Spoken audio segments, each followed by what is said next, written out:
नमस्कार। अगर कोई नई मोटरसाइकिल खरीदने की सोच रहा है लेकिन बजट थोड़ा टाइट है तो ये एक ऐसी उलझन है जिसमें कई लोग फंस जाते हैं। आज हम एक ऑनलाइन सोर्स के दावों को देखेंगे जिसमें कुछ पॉपुलर बजट बाइक्स को लेकर कुछ चेतावनियां दी गई हैं। तो चलिए देखते हैं कि क्या वाकई एक सस्ती कीमत के पीछे कोई और कहानी भी छिपी होती है। तो सवाल यही है कि क्या 1 लाख से कम की बाइक लेना एक सपने के पूरे होने जैसा है, या फिर ये एक तरह का समझौता है? क्या कम कीमत का मतलब हमेशा क्वालिटी में भी कमी होता है? ये सोर्स हमें इसी सवाल पर थोड़ा और गहराई से सोचने पर मजबूर करता है। आइए देखते हैं कि क्या एक अच्छे प्राइस टैग के पीछे कोई ऐसी बातें हैं जिन पर ध्यान देना जरूरी है। तो सबसे पहला दावा है बजाज प्लैटिना को लेकर। सोर्स के मुताबिक जो सबसे बड़ी चिंता जताई गई है वो है इसकी बनावट को लेकर, खासकर इसके हल्के वजन और तेज स्पीड पर इसके बर्ताव को लेकर। जरा सोचिए ये दावा कितना बड़ा है। कहा जा रहा है कि 50 किलोमीटर प्रति घंटे की स्पीड से ऊपर जाते ही बाइक ऐसी लगती है जैसे हवा में उड़ रही हो। सोर्स का तर्क ये है कि बाइक का हल्का होना ही इसे तेज रफ्तार पर खतरनाक तरीके से अस्थिर बना देता है, जिससे एक्सीडेंट का खतरा काफी बढ़ जाता है।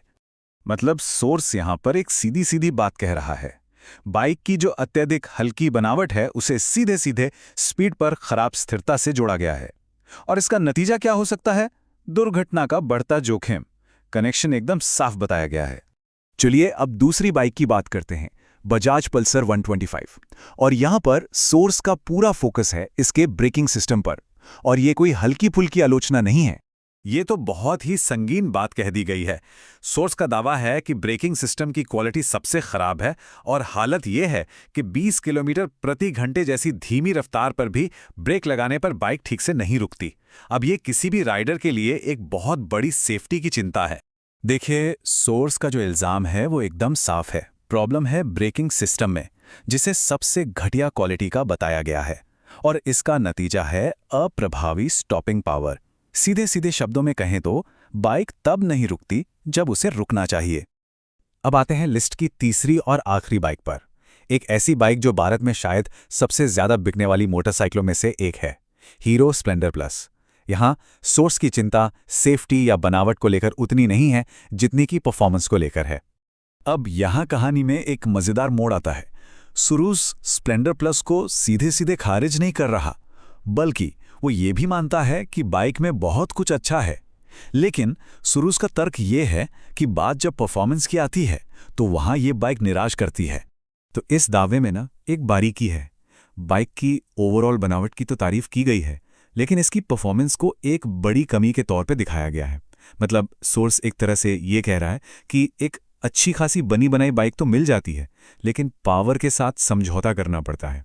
तो अगर पूरी बात को समेटे तो प्लैटिना में स्टेबिलिटी की दिक्कत बताई गई, पल्सर 125 में ब्रेकिंग की और स्प्लेंडर प्लस में परफॉर्मेंस की कमी। ये तीन अलग अलग बाइक्स पर तीन बहुत ही साफ साफ आरोप है। अच्छा, अब इन तीन बाइक्स की बातों से हटकर इसमें एक बड़ा सबक छिपा है सबके लिए। ये बात सिर्फ इन तीन मॉडल्स की नहीं है, बल्कि किसी भी बजट गाड़ी को खरीदने के पूरे प्रोसेस के बारे में है। और यही तो इस पूरी बातचीत का निचोड़ है।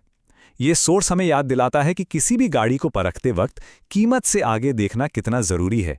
स्टेबिलिटी, ब्रेकिंग और परफॉर्मेंस ये सिर्फ कागज पर लिखे आंकड़े नहीं हैं। असल दुनिया में ये सीधे सीधे किसी की सुरक्षा और राइडिंग के मजे से जुड़े हैं। और हम इस चर्चा को इसी सवाल के साथ छोड़ते हैं। जब कोई एक मोटरसाइकिल चुनता है तो कीमत को अगर एक तरफ रख दें तो सबसे जरूरी चीज क्या होनी चाहिए? क्या वो सेफ्टी है, परफॉर्मेंस है, या फिर कुछ और ही है?